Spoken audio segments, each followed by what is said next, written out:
தாம்பரம் மாநகராட்சி சார்பாக வீட்டு வளர்ப்பு மற்றும் தெருநாய்களுக்கு ராபிஸ் நோய் தடுப்பூசி முகாமை பல்லாவரம் சட்டமன்ற உறுப்பினர் அஸ்தினாபுரத்தில் துவக்கி வைத்தார்.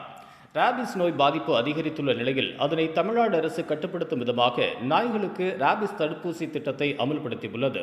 அதன் ஒரு பகுதியாக தாம்பரம் மாநகராட்சி சார்பில் பல்லாவரம் அடுத்த அஸ்தினாபுரத்தில் வீட்டு வளர்ப்பு நாய்கள் தெருநாய்களுக்கு ராபிஸ் நோய் தடுப்பூசி போடும் முகாமை பல்லாவரம் சட்டமன்ற உறுப்பினர் இ. கருணாநிதி துவக்கி வைத்தார்.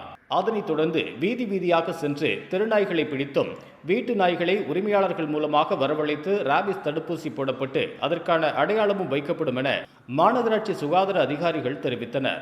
இந்த நிகழ்ச்சியில் தாம்பரம் மாநகராட்சி மேயர் க. வசந்தகுமாரி, ஆணையாளர் சி. பாலச்சந்தர், மருத்துவ அதிகாரிகள் பலர் கலந்து கொண்டனர்.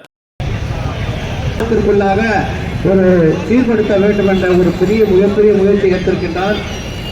ஆக இப்படி ஒரு வழக்கை என் மீது போடப்பட்டது. அந்த வழக்கை நான் சந்திக்கின்ற வகையில் இந்த எப்படி பண்ண முடியுமோ அதை மதுமக்களுக்கு பாதிக்காத வகையில் எங்கள் எல்லாம் இரவு நேரத்தை வேலை விட்டு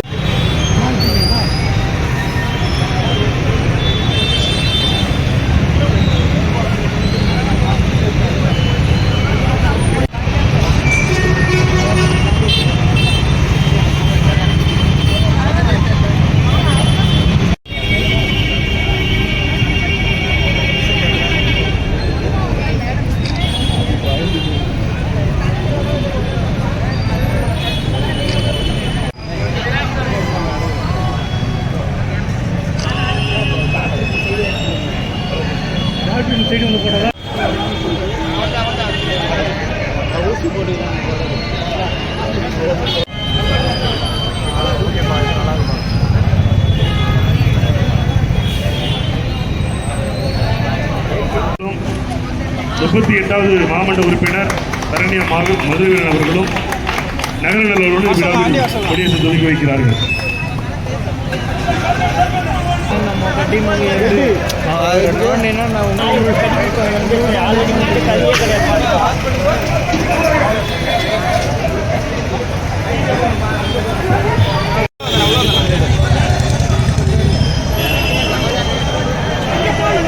இதுபோன்ற உள்ளூர் செய்திகள், மாநில செய்திகள் மற்றும் பயனுள்ள தகவல்களை உடனுக்குடன் தெரிந்து கொள்ள GST ஆன்லைன் மீடியாவை இலவசமாக சப்ஸ்கிரைப் செய்து கொள்ளுங்கள்.